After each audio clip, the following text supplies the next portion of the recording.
안녕하세요. 신해보상TV 손해사정사 이재신입니다. 오늘은 교통사고로 골절 진단을 받은 경우 보험사와 합의할 때 전문가 선임이 꼭 필요한지 그 질문에 대한 답을 드리고자 합니다.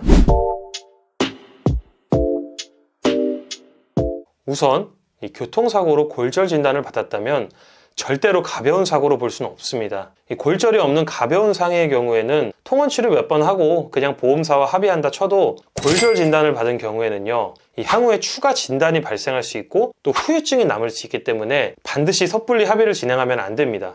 자, 그럼 지금부터는 교통사고로 골절 합의금 산정 시 전문가 선임이 필요한 경우와 굳이 필요하지 않은 경우 두 가지로 나눠서 설명드릴게요. 첫째, 교통사고 골절 합의 시 전문가 선임이 굳이 필요 없는 경우는 보험사에서 골절 합의금을 산정할 때 수술 여부와 골절이 발생한 부위에 따라 합의금의 산정 기준이 달라집니다. 만약 수술을 하지 않은 경우라면 위자료, 휴업손해, 교통비, 향후치료비 항목을 받을 수 있는데요. 방금 나열한 합의금은 굳이 전문가 선임을 하지 않더라도 보험사에 내가 요구해서 어느 정도 충분히 받을 수 있기 때문에 치료가 어느 정도 끝난 이후 혼자서 보험사와 합의를 진행하시면 됩니다. 다만 이 척추뼈에 발생한 압박골절의 경우에는요, 수술을 하지 않더라도 장애 발생에 따른 합의금을 받을 수 있기 때문에 이때는 반드시 전문가의 도움을 받는 것이 좋습니다.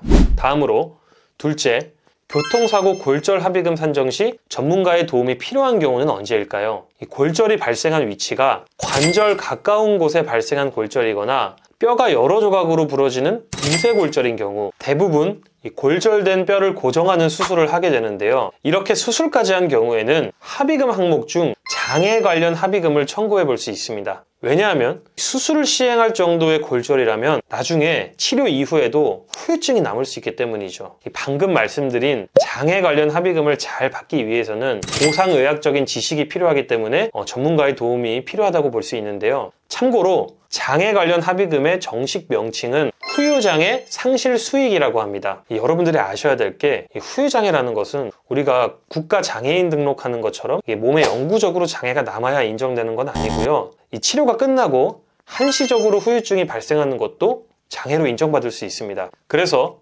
대부분 골절로 수술까지 한 경우에는 보험사에서도 어느 정도 후유장애를 인정을 해주는데요. 일단 이 후유장애 관련 합의금을 청구하려면 손해배상 청구 형식에 맞는 후유장애 진단서를 발급받아야 되고 또 골절 부위에 따라서 후유장애 정도가 다르기 때문에 내가 선임하려는 전문가가 비슷한 유형의 사건을 처리한 경험이 있는지 꼭 확인이 필요합니다. 추가로 이 교통사고 합의 이후에도 대부분 개인적으로 가입한 보험에 입원 일당이나 상해 수술비 이런 것들을 청구해서 보험금을 받으실 텐데요. 혹시 여러분이 가입한 보험에 상해 후유장애 보장이 가입되어 있다면 이 후유장애 보험금은 보통 혼자서 청구하기 어렵거든요. 그래서 이 교통사고 때 받은 후유장애 평가 결과를 토대로 개인적으로 가입한 보험의 후유장애 보험금도 잘 받을 수 있게 도와드리는 역할을 하고 있습니다.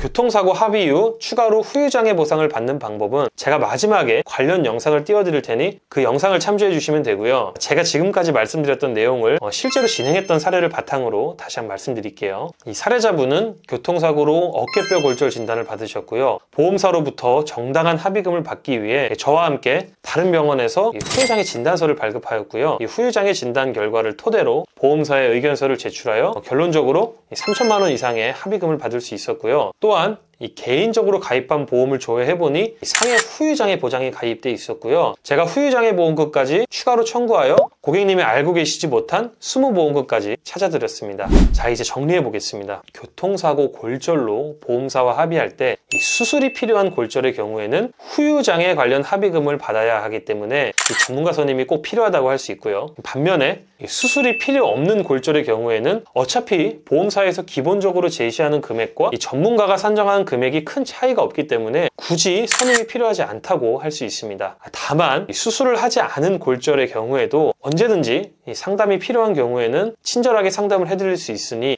교통사고 골절 합의금 상담이 필요한 경우에는 영상 본문에 있는 상담 신청 링크를 참조해 주시고요. 오늘 영상은 여기서 마치도록 하겠습니다. 영상이 도움이 되셨다면 구독과 좋아요 부탁드리겠습니다. 앞으로도 더욱 유용한 보상 지식에 관한 영상으로 찾아뵙겠습니다. 감사합니다.